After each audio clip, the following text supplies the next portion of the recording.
Good morning, students. In our previous class, as we have started with this eighth lesson of history, women, caste, and reforms. In this, we have understood that the condition of women as well as children were not so much good as we are seeing today. The situation in which the children and the women was living in the early years was not so much good, but slowly due to the uh, means of different reform movements, due to the work of different people, the reformers, uh, the change in the life of the human beings, that is the change in the life of women, many changes plus in the society also changes were brought from time to time. Then we have understood also that most children were married off at the early age. In the early years, both Hindu and Muslim men could marry more than one wife. And the widows who used to burn themselves on the funeral pyre of their husband, uh, they were praised a lot in the society, and it was called as sati. And the meaning of sati is virtuous woman. That means the woman who had burned herself on the funeral pyre of the husband, मतलब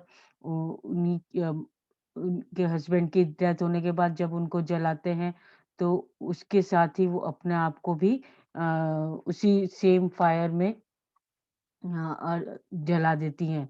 That is called as sati. That was called as sati system, meaning virtuous woman. And those type of women who used to perform this sati pratha, they were considered as great women and they were praised a lot in the society. Plus, further, we have seen that not only the society was differentiated, means society differentiated between men and women, but it also made differences between the people on the basis of caste. In early years, we have seen that Brahmins, Kshatriyas were considered as the upper caste, and the traders and money lenders, they were uh, considered, they were often called as Vaishyas. They were the second category after Brahmins. And then the third category in the society, earlier society, was of weavers and potters. They were considered as Shudras. And at the lowest category of the society were the people who used to do the menial work. Menial work means who were the laborer class, who used to work for the cleaning of the city and villages. And they were also called as untouchables, and they also used to do the work for the upper class people. Then slowly with the development of new forms of communication, the wider public could become the link for the movement for the social change. Means more and more people were um, being attracted to bring the changes in the society, because few people were not in favor of the customs and old customs and traditions, and they want to bring some or the other changes in the society. So due to the development of new forms of communication system, the people start started reading the newspapers, the magazines, the books.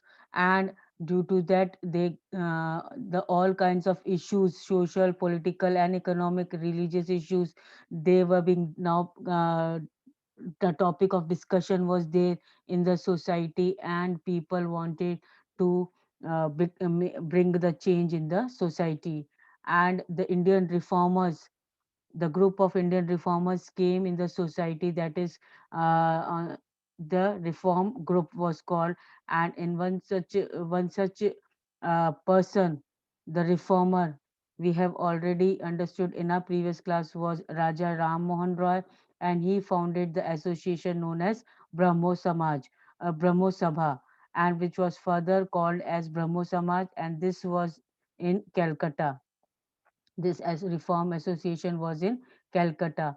Now, according to Raja Ram Mohan Roy, the reformers wanted to bring the change in the society. That is, they wanted to do away with the unjust practices and wanted people to give away the old practices, old customs and tradition, and to adopt the new ways to live the life. Then today we are going to read and understand about the changing the lives of the widows. Now here Ram Mohan Roy was particularly moved by the problems of widows faced in their lives.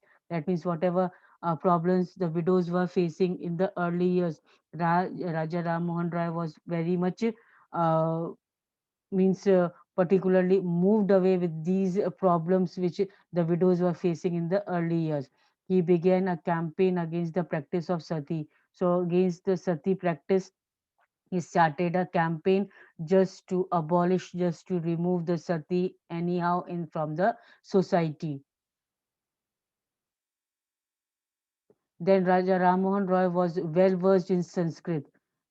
Underline this, Ram Mohan Roy was well versed in Sanskrit, Persian, and several other Indian and European languages. So he tried to show through his writings that the practice of widow burning had no sanction in the ancient text. So Ram Mohan Roy had the very great knowledge in Sanskrit, Persian, even the several Indian and European languages. So, through the ancient texts, he wanted to show the people that widow burning is no sanction. There is no sanction for the widow burning in the ancient text. Means पुराने जो text हैं वो भी है ना widow को burn करने की अनुमति नहीं देते हैं. By the early 19th century, as you have read in chapter 7, many British officials had also begun to criticize Indian traditions and customs. So, when British rule was there, many Britishers also tried to criticize and uh, means they want to just to stop the Indian customs and traditions which were harming the society. They were therefore more willing to listen to Ram Mohan Roy, who was reputed to be learned man. Now he was Ram Mohan Roy was very reputed and learned man, and that is why these British officials were also in favor of Ram Mohan Roy, that who wants to bring the change in the society by abolishing the sati system. The strategy adopted by Ram Mohan Roy was used by later reformers as well. Now, whatever strategy, whatever uh, things which were adopted by Ram Mohan Roy just to abolish sati and the old customs and traditions, it was adopted by later reformers also, who wanted later people also who wanted to bring the change in the society. Whenever they wished to challenge a practice that seemed harmful, they tried to find a worse sentence in the ancient sacred text that supported that point of view. Because as you all know that people means easily do not uh, want to bring the change in the society. They do not want to stop those customs and traditions which they are following from years and years. And that is why these reformers now started finding the means finding the verse or a sentence related to those particular customs and traditions which people used to follow from the ancient text, ancient religious holy books. They used to find out those sentences which show that these types of harmful customs and traditions which are prevailing in the society, they are not at all sanctioned, they are not at all written by the in the religious textbooks. They then suggested that the practice as it existed at present was against the early traditions. So, this practice of sati, they also said that the practices of these traditions, these customs, were against the early tradition. Now, this in figure 3, you can see the hook swinging festival. That is, in the popular festival, devotees underwent a particular form of suffering as part of ritual worship. Now, here, this in this figure, we are seeing that a devotee is undergoing a particular form of suffering as a part of ritual worship. Means these people used to follow these customs and tradition as they thought that that was the ritual worship to the god. to their deity. With with hooks pierced through their skin, they swung themselves on the wheel. So now hooks are pierced in their skin, and they are swinging in the strings and all on the wheel. In the early 19th century, when European officials began criticizing Indian customs and rituals as barbaric, this was one of the rituals that come under attack. Now, this was also the ritual which the people used to follow, uh, as they thought that they were offering a ritual worship to their deity. This this ritual now came under the attack by the many European officials. They started means they said to this ritual to be banned. Now, first we tie them down to pile. That means Ram Mohan Roy published many pamphlets to spread the ideas. Even uh, he has written the dialogues between the advocate and critic. Advocate means the people who were in favor of that particular uh, means social evil, or those who were not in favor, means those who oppose those uh, a particular social evil. So the Ram Mohan Roy has published those pamphlets also, which had criticized the traditional practice. Now, one dialogue is here against the sati, the advocate of sati. Advocate of sati means the people who were in favor of sati. They used to tell that women are by nature of inferior understanding, without resolution, unworthy of trust. That means those who favor the sati system, the people who favor the sati system, they were of the view that women are inferior than the men, they are not trustworthy, and many of them, on the death of their husband, become desirous of accompanying them. But to remove every chance of their trying to escape from the blazing fire in burning them, we first tie them down to the pile. That means now the women were trying to escape from that burning with their husband's death body.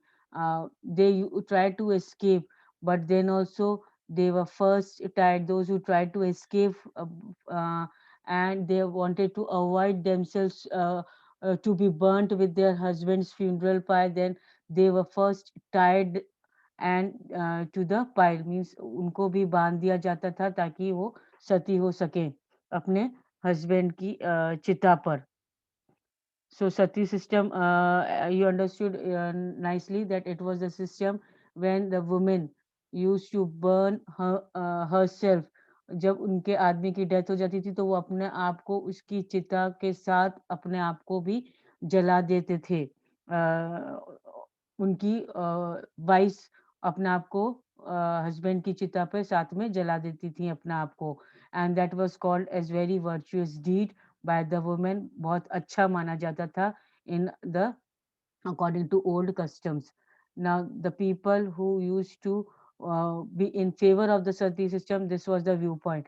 Now, Ram Mohan Roy has published the pamphlet about the opposition, means those who oppose, the people who oppose the sati system.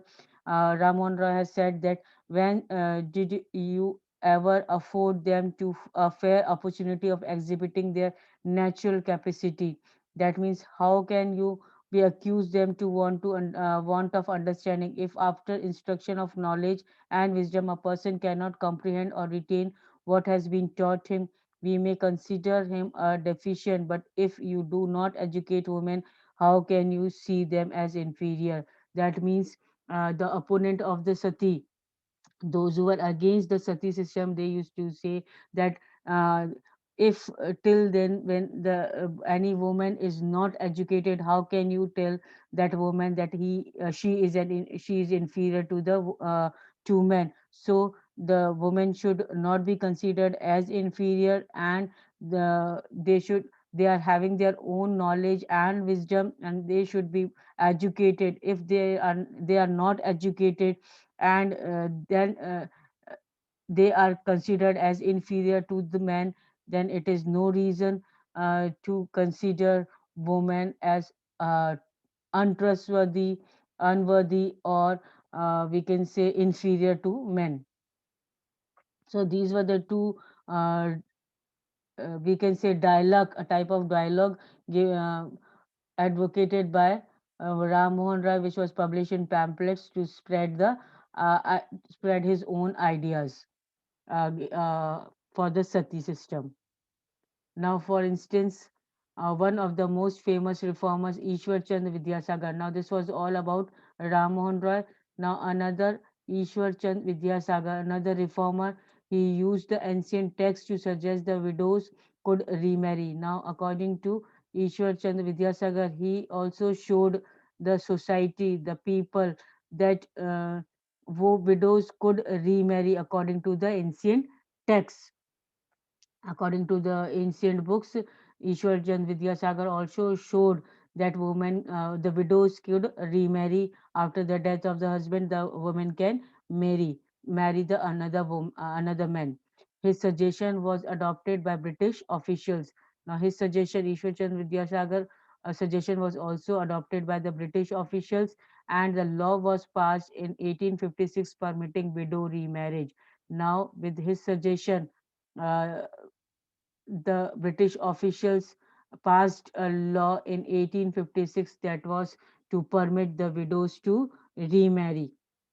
And those who were against the remarriage of widows opposed Vidyasagar and even boycotted him. That means the people, as you already are aware, that there are people who are some in favor of particular decision and some are not in favor of particular decision. Same thing happens here also.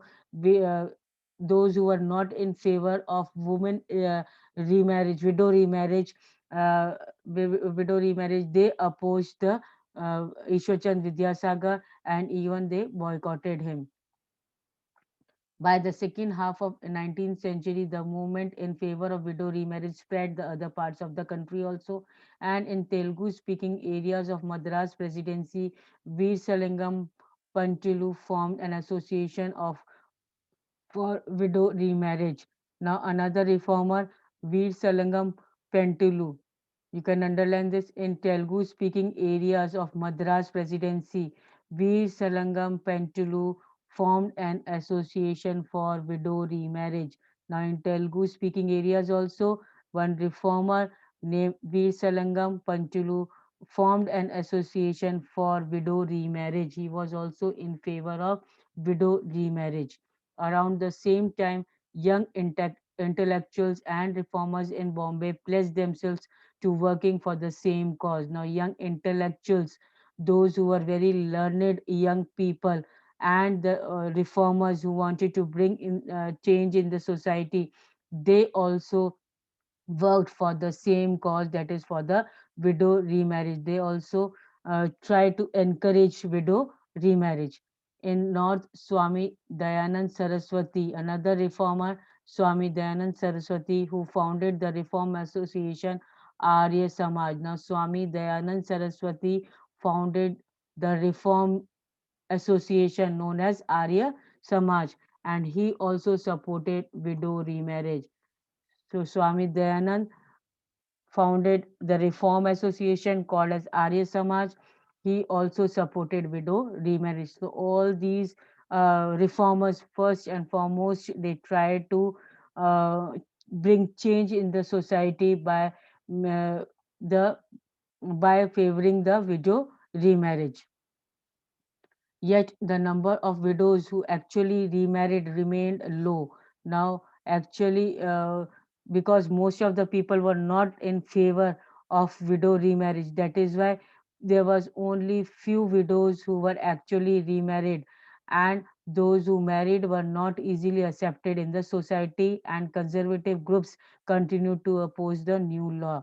That means few widows were only remarried, and those who were married also, they were not easily accepted by the society. And the conservative groups means the groups which are very much stick to the customs and old customs and tradition, they try to oppose the new law. That is, the new law was the law for widow remarriage. Now this is figure 4, showing Swami Dayanand Saraswati. Dayanand founded the Arya Samaj. in 1875. You can underline this. This is an organization that attempted to reform Hinduism, to bring changes in Hinduism, Hindu society.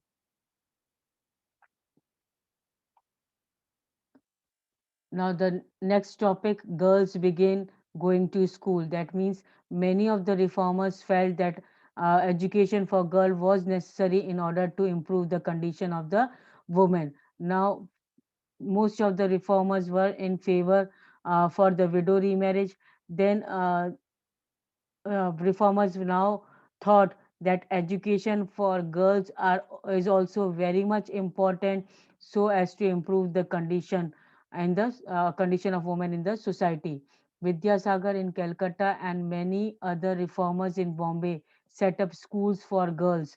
Now Vidyasagar has set up school for girls in Calcutta, and many other reformers also, many other leaders who wanted to bring change in the society, they also set up schools for the, especially for the girls, so that girls can be educated.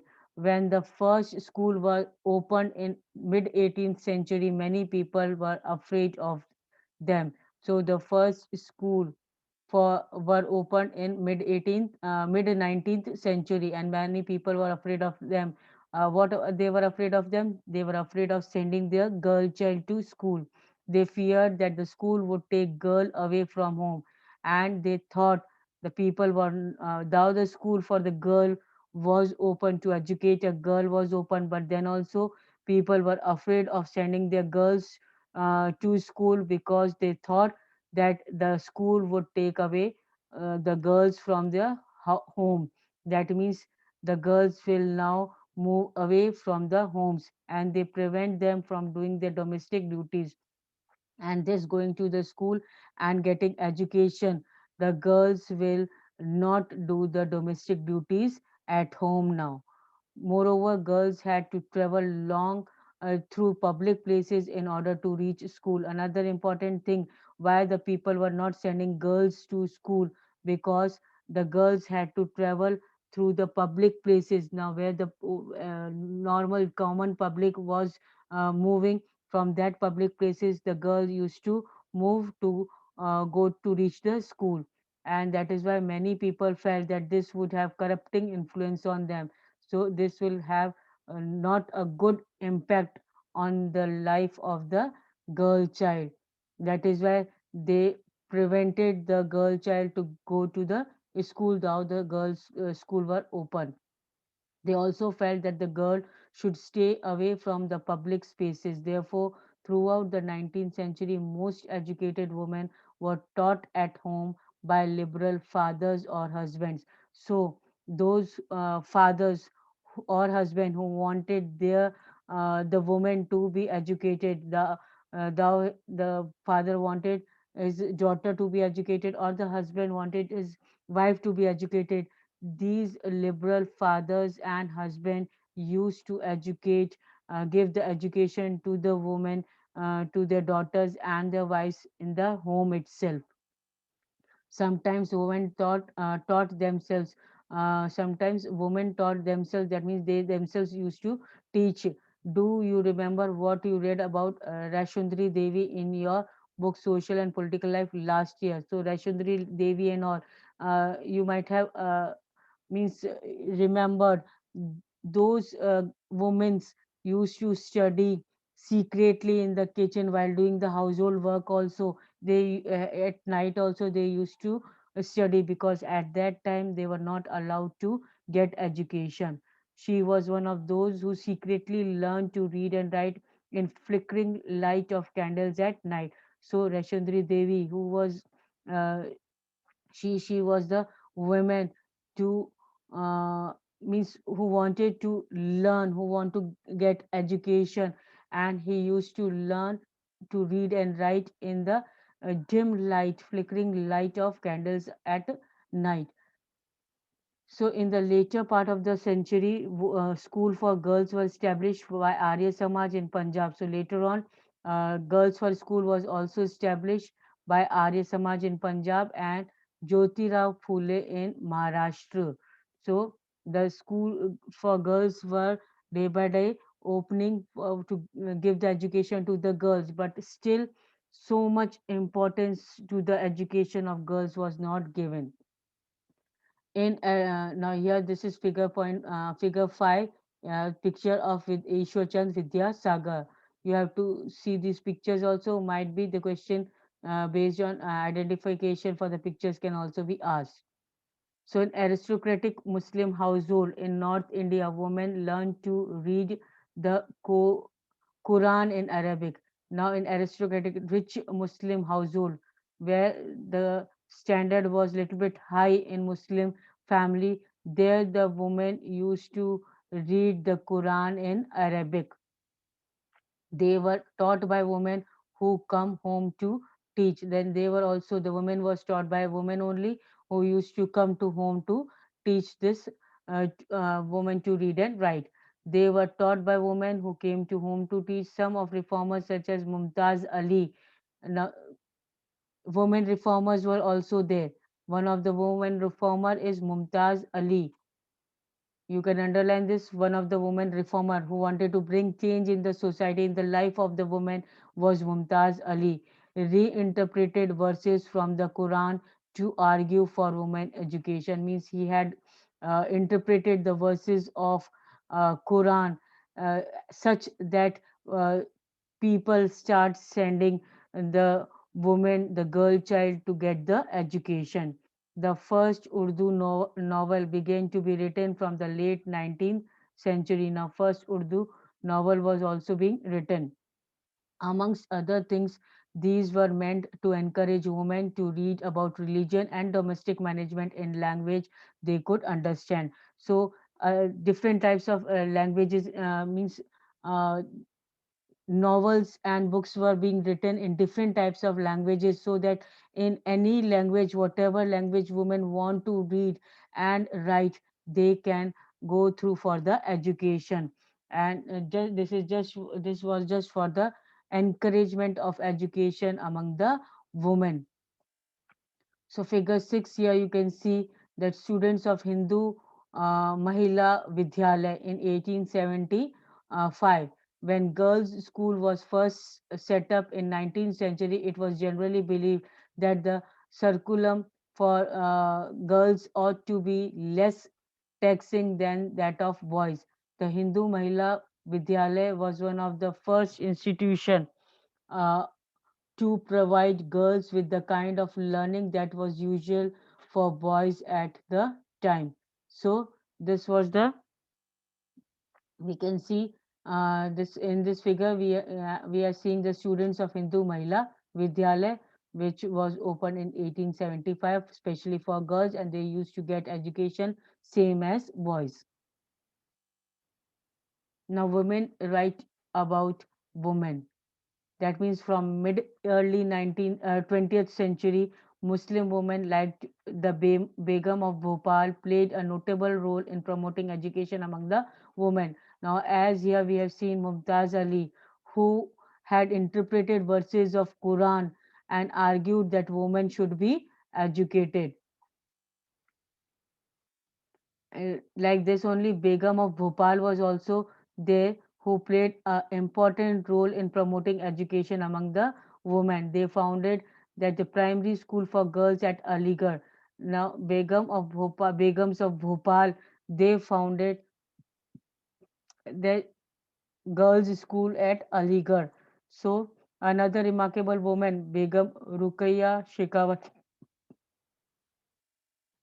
Hoshian started school for Muslim girls in Patna and Calcutta. So this was another Begum Ruqayya Shekhawat Hussain who started Muslim girls school for in Patna and Calcutta. So these were the women who were working for the upliftment of the life of the woman only, upliftment of for the woman only. Now, this Begum Ruqayya Shekhawat Hussain started schools for Muslim girls in Patna and Calcutta. She was fearless critic of conservative ideas. Now, he was very much against the conservative ideas, the old traditional customs, arguing that religious leaders of every faith accorded an inferior place to women. Now, he argued. She argued that the religious leaders of every faith accorded an inferior place to women. Means nobody says that there is inferior uh, uh, place for the woman, and she was very much against the conservative ideas uh, which the religious leaders were having, that the woman should be considered as the inferior than the men. By the 1880s, Indian women began to enter universities. Some of them trained to be doctors, some became the teachers. So by the 1880s, now women also began to enter in universities, and now they were adopting the occupations, the jobs for doctor, and they were becoming now teachers also. Many women began to write and publish their critical views on the place of women in the society. So now women were also writing for the women. They were publishing their own views, their own point of views for the women in the society. Now Tarabai Shinde, a woman educated at home at Pune, published a book, Stri Purush Tulna. Now this Tarabai Shinde, she was a woman. She educated the home at Pune and published a book called Stri Purush Tulna. That means the comparison between women and men. So, who published the book Stri Purush Tulna, and what does it mean? Tarabai Shinde published the book Stri Purush Tulna, which means a comparison between women and men. And this in this book, she has criticized the social differences between man and woman. So the differences which were prevailing in the society among man and woman, this Tarabai Shinde has criticized that, has opposed this difference between man and woman in this book, Stri Purush Tulna. Now, Pandit Ramabai, another woman, great scholar of Sanskrit, felt that Hinduism was oppressive uh, towards women and wrote a book about a miserable life of upper caste Hindu women. So, according to Pandit Ramabai, also Hinduism, the Hindu caste system was very much against the woman, against the conditions of the woman, and that is why she also wrote a book about the miserable life of upper caste Hindu women. She founded the widow home at Pune. So, who founded a widow home at Pune? Pandita Ramabai. Shelter to women who had been treated badly by their husband and relatives. So, this widows' home at Pune provided shelter to the widows who were being treated badly by their husband. So, this Ramabai has founded this widow home so that those women who were treated very badly by their husbands, they those women were kept in this widow uh, shelter home for widows made by Pandita Ramabai in Pune. So here women were trained so that they could support themselves economically. Now here different types of activities were given, different types of arts were uh, means given to these women so that they were trained in that particular art and they can support themselves economically in this shelter home made by Pandita Ramabai. Needless to say, all this more than alarmed the Orthodox. For instance, many Hindu nationalists felt the Hindu women were adopting Western ways and that this would interrupt Hindu culture and erode family values. That means those who were the Orthodox, very staunch follower of Hinduism, they said that all this, by opening of this widow shelter homes and all, by educating the women and all, they are adopting, the Hindu women were adopting Western ways, and that could corrupt the Hindu culture and then could be harmful for the Hindu culture and family. And Orthodox Muslims were also worried about the impact of these changes. So, whatever changes were being made in the society by these reformers, whether uh, the male reformer or the female reformer. Though these women reformers were bringing tried to bring the change in the society, and due to these changes which are bring this which were coming in the society, seeing those changes in the society, the Orthodox Muslims and the Hindu culture was becoming very much worried because they did not want to bring the change in their customs and traditions. As you can see, by the end of the 19th century, women themselves were actively working for reform. Now, by the end of the 19th century, women started themselves working for for bringing the changes in the society for themselves. They even started writing the books, magazines, founded schools and training centers, and set up women education associations. From the early 20th century, they formed political pressure groups to push through laws for female suffrage, that is, right to vote. Now, slowly, women were getting educated and they started writing themselves about their condition. They were writing the means in the books and magazines. They were giving about their condition which they are suffering in the society, so that people come to know about their condition, actually what condition the women are woman is suffering in the society. And that is why the women were working for women also, in by editing magazines, opening schools and training centers, and even now they were formed political pressure groups to push the laws for female suffrage. That means now women were started working to get the right to vote, that is female suffrage, right to vote, and better health care and education for women. Now women it's themselves were trying to bring change in their life by getting the right to vote, even the proper treatment if off and on they fell ill. Proper treatment should be provided to them, and even education should be given to them, which was not earlier seems to be given to these women, to the females. Some of them joined various kinds of nationalist and socialist movements also from 1920s. In the 20th century, leaders such as Jawaharlal Nehru and Subhash Chandra Bose lent their support to demands for greater equality and freedom for women. So now leaders also, not only the reformers, now leaders also such as Jawaharlal Nehru and Subhash Chandra Bose, they also supported the women uh, to bring the change in the life of the woman, and they also demanded for the equality and freedom for the women in the society. So nationalist leaders promised that there would be full suffrage for all men and women after independence. So these nationalist leaders, that is Jawaharlal Nehru, Subhash Chandra Bose, and many other nationalist leaders, they promised to give the right to vote to women also and all men also after the independence.